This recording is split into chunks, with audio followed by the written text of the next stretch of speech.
Voilà, le débat est ouvert, les questions, profitez, les auteurs sont vivants, bel et bien vivants, vous pouvez les toucher, vous pouvez les insulter, les embrasser, faire tout ce que vous voulez. C'est rare, parce que parfois quand un auteur vous met en rogne, vous ne pouvez pas, vous fermez le livre, vous dites, et là ils sont là, tout ce qu'ils ont suscité chez vous, vous pouvez leur dire. Je ne sais pas par où commencer. Votre message, qu'est-ce qu'on va retenir de votre message? J'ai vu le pays du Burundi, j'ai eu la chance d'étudier au Burundi, j'ai eu la chance d'étudier à Kinshasa, j'ai eu la chance de voir les Makeba, j'ai senti des jeunes filles qui chantaient ces chansons. Alors maintenant, l'Afrique. Qu'est-ce qu'on pense de l'avenir de l'Afrique? L'avenir de l'Afrique, dans votre message. L'Afrique, c'est votre Afrique, l'Afrique d'avenir. C'est votre Afrique. Comment la voyez-vous?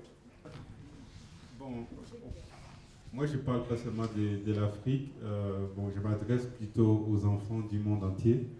Je considère tous les enfants comme mes propres enfants. Donc j'essaie de transmettre des valeurs qui sont positives.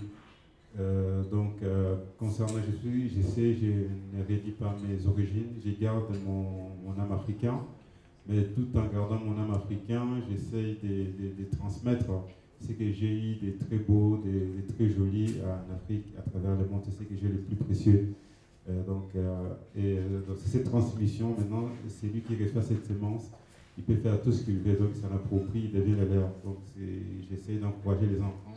Quand je travaille par exemple avec les enfants, que ce soit ici, j'ai rencontré hier les enfants, ils étaient tout petits, il y en a qui sont allés à l'école, donc il y a d'autres qui ne sont pas encore allés à l'école.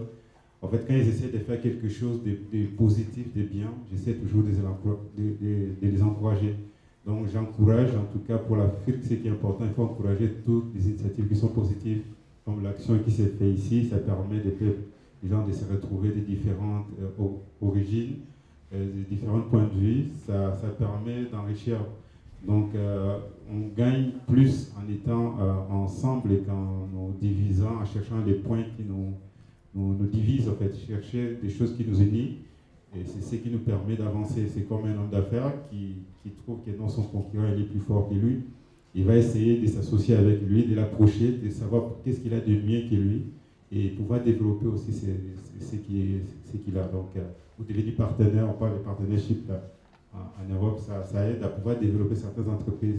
Je crois que l'Afrique, c'est un grand continent, il a beaucoup de richesses, beaucoup de talents, des génies, et que maintenant, ce n'est plus de pleurer sur son passé. On a vu des choses, en fait, on est une génération qui... moi, je n'ai pas peur, je n'ai peur de personne.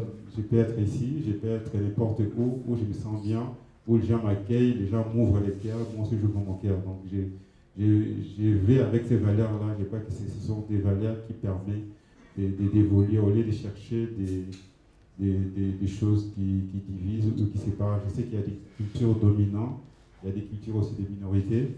Bon, quand on veut développer, on ignore ceux qui sont petits, on ne peut pas évoluer. Il faut tenir compte aussi de la minorité pour pouvoir avancer. Donc ça fait comme un bouquet de fleurs qui permet à tout le monde de pouvoir apprécier comme une belle fille. On a envie d'admirer la beauté en public. Voilà. Oui, alors pour l'Afrique, en fait, contrairement à... C'est une question qu'on me pose souvent après la pièce de Bloody Niggers, parce que évidemment, comme c'est traité sur un point de vue qui concerne les crimes de masse, évidemment, on a l'impression que c'est presque, je m'inscris dans l'afro-pessimisme, ce qui n'est pas le cas en fait. Mais sur ce coup précis, j'avais envie effectivement de mettre un peu d'acide sur les plaies pour que ça provoque quelque chose, comme peut-être la recherche d'une forme de catharsis là-dessus. Mais je pense que ce qui est très bien, l'Afrique a beaucoup d'atouts. C'est le continent le plus jeune qui a une jeunesse dans la vigueur et qui avance d'ailleurs beaucoup. C'est un continent où il y a beaucoup de croissance. Et je pense que les jeunes aujourd'hui ont une chance que n'avait pas, même pas notre génération quand nous étions à l'université, alors je ne parle même pas de la génération de nos pères. C'est que, en tout cas, les informations et le savoir sont devenus beaucoup plus démocratiques et très bon marché. Donc, on peut très bien aujourd'hui être au fait des affaires du monde et d'y prendre part, en tout cas, vraiment de l'ordre des idées.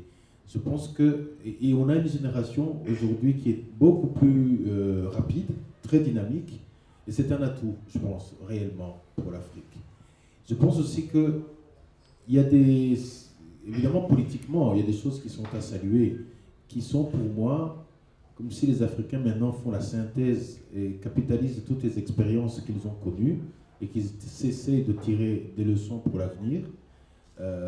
Nous sommes dans une région ici où il y a l'intégration régionale, par exemple, qui est pour moi, de mon point de vue, la solution qui est vraiment dépassée. L'histoire de la colonisation, parce qu'on ne remettra pas, se remettra pas à tracer, mais d'ouvrir des grands ensembles qui permettent réellement à tout de se développer dans notre espace de vie. Et c'est une aventure, c'est une très grande aventure, et je pense qui est porteuse alors de beaucoup d'espérance et d'ambition. Donc on doit se remettre en question et non pas croire que tout le mal vient d'ailleurs. C'est un peu ça. Mais je pense que l'Afrique ira mieux. Et on le voit déjà que ça va de... C'est vrai que certains pays, ça ne va toujours pas, mais déjà le fait que nous puissions avoir, par exemple, dans des pays où on retrouve des conflits, des forces africaines qui viennent pour sauvegarder la paix ou la sécurité, c'est déjà une bonne chose. C'est qu'on n'avait pas il y a 30-50 ans. On devrait attendre des Français débarquer, on devrait attendre des Belges. Et maintenant, ça va quand même. Donc, une certaine forme de solidarité se crée. Et on essaie de résoudre les problèmes par nous-mêmes au lieu de chercher une autre personne qui viendra nous aider à les résoudre, qui peut-être ne comprend même pas ce que nous... ne comprend même pas nos cultures, comment nous devons dialoguer et ce qui est à la base de tous ces problèmes. Comment se débarrasser de ce doute qu'on voit à travers des jeunes qui peuvent vraiment faire une différence? Je sais que Dominique, vous avez dit qu'il ne faut pas utiliser la gomme, ça empêche d'être vraiment soi-même, mais si on peut vous demander en tant que jeune, à votre âge, qu'est-ce qui vous a permis de dépasser ce pas quand on a un potentiel en soi et de vraiment aller de l'avant? Si je peux vous poser cette question. Parce qu'en fait, quand on est jeune, on doute, et quand quelqu'un te donne la foi, tu commences maintenant à posséder tous les espaces. Donc, ce que je conseille aux jeunes, de savoir posséder les espaces auxquels ils vivent. Et pour posséder ces espaces, il faut les connaître d'abord. Il faut connaître l'environnement auquel vous vivez, qu'est-ce qu'il y a de positif, qu'est-ce qu'il y a de négatif. Moi, je suis venu plusieurs fois au Rwanda, ici. La première fois, c'était en 2001, et 2002, 2003, 2004. La dernière fois, c'était en 2006, maintenant encore. Et j'ai vu, en fait, les changements. Je vois que... Par exemple, c'est quelque chose que je félicite. Au niveau des politiques, il y a une ambition politique. Donc ça veut dire que non, ils veulent développer la ville. Ils veulent que non, qu'il y ait une image positive à l'étranger. Et qu'on voit que non, les choses évoluent. Ça, c'est quelque chose qui est très fort. Bon, il y a des gens qui peuvent être contre. Mais au contraire, l'impact que ça donne, c'est très positif. Ça, j'apprécie. J'avais rencontré certains politiciens en Belgique à l'époque. Ils me disaient, qu'est-ce que tu trouves au Rwanda? Bon, la seule chose que j'ai trouvé, que non, les gens construisaient. Et il continue à construire. Et puis il m'a dit une chose que non, que je lui ai demandé, mais qu'est-ce que tu penses du Congo? Parce que lui aussi, il a vécu au Congo longtemps, il a fait des affaires. Il m'a dit, bon, la différence c'est moi et toi, parce que moi j'aime mon pays, je construis chez moi, mais toi quand tu as l'argent, tu construis ailleurs. Donc c'est ça qui fait la différence. Donc quand il y a des éléments qui sont positifs, il faut les tenir compte de cela, il ne faut pas les négliger, et les encourager et pouvoir avancer. Donc ça permet aussi d'avancer, donc posséder, c'est ce que je vais dire, donc savoir posséder les espaces, connaître son propre pays. Moi, je suis allé passer 5 ans dans la forêt équatoriale. J'ai dû faire la chasse, la pêche comme des villageois. J'étais dans des marais où il fallait mettre de l'huile dans tous les corps pour que les sangsues n'arrivent pas à sucer ton sang. Des endroits où on ne peut jamais imaginer, mais j'y étais. Donc quand je vais dans un endroit, je vais même dans les endroits où les gens négligent, dans des villages, dans les plus profonds, pour essayer de comprendre les gens ou la population. Comme aujourd'hui, c'était dimanche, j'avais envie d'aller dans une église, j'étais allé dans la cité à Pichikuru. Donc ça m'a fait plaisir de participer, de sentir la chaleur humaine de la population locale. Parce que quand on reste dans l'hôtel, on n'a pas tous ces éléments-là. Donc c'est savoir posséder les espaces, savoir croire en fait en ce que tu fais. Parce qu'en fait, quand tu doutes, tu ne peux pas avancer. Nous, par exemple, on fait des métiers qu'on appelle des métiers de foi. Donc tu dois croire. Si tu ne crois pas, tu ne vas jamais y arriver. Donc j'avais un ami qui était un très beau dessinateur, il dessinait des véhicules, des courses, il faisait des choses magnifiques. Mais un jour, il voulait aller, en fait, on lui a dit, écoute, on a étudié ensemble, on est arrivé en Belgique et il voulait faire de la décoration intérieure parce qu'il était très fort. On lui demande, écoute, si tu veux faire la décoration intérieure, tu dois te promener sur l'avenue Louise, voir tout ce qu'il y a comme maison. Et puis après, si tu vois que non, tu peux faire quelque chose, tu viens nous voir. Et puis ça lui a donné certains complexes, parce qu'il y a toujours des complexes. En fait, il était découragé, après il est devenu électricien. Donc il a abandonné ce qu'il avait comme talent. Donc il y a des gens qui vous découragent. Moi, mon premier livre que j'avais fait, j'étais allé au salon de Montreuil. Bon, je donne juste des exemples pour que vous compreniez. J'étais allé au salon de Montreuil, j'étais dans les bus, j'avais mes projets, j'étais avec une autre dame à côté de moi. Il me dit, ah Dominique, tu vas au salon de Montreuil pour monter le projet? J'ai dit oui. Il dit, en tout cas, je te donne 5%, tu as 5% de chance. Parce qu'en fait, en plus, tu es noir, donc tu as 5% de chance, donc c'est déjà difficile. Et puis je lui ai dit, s'il y a 5%, je serai parmi les 5%. Et le jour où j'ai édité mon livre, je lui ai montré, j'ai dit, voilà ce que je t'avais dit. Donc voilà, il y a des gens qui vont vous décourager, c'est sûr. Il y a des gens qui voudront prendre vos espaces, c'est sûr. Ça, tu ne peux pas l'éviter, c'est comme ça. Donc maintenant, c'est à vous de pouvoir prendre conscience et pouvoir posséder vos espaces. Quand nous, on était jeunes... C'est terrible de dire ça. Voilà, hein? Elle pourrait être ta fille, mon cher. Bon. Mais qu'est-ce que je... Non, je sais pas. Je pense que ce que je disais tout à l'heure, en fait, si je regarde vraiment, quand j'étais étudiant, en tout cas, à l'université, et ceux qui le sont aujourd'hui, il n'y a pas beaucoup de choses qui ont changé, sauf une. Effectivement, c'est les technologies de l'information qui ont changé. Vraiment, c'est la grande révolution d'aujourd'hui, qui fait que le monde est presque devenu un village d'une certaine façon. On n'a plus ce cloisonnement qui pouvait faire que les disparités, du moins dans le domaine de la connaissance et des expériences qu'il y a, un jeune aujourd'hui peut faire la synthèse de toutes les expériences mondiales, que ce soit en étant chez lui, de savoir ce qui se passe en Amérique latine, en Asie, et ça se voit, il y a quelque chose de très novateur ici, d'une énergie. Il n'y a qu'à regarder ici à Kigali le développement, comment les idées foisonnent, ils vont très très très vite.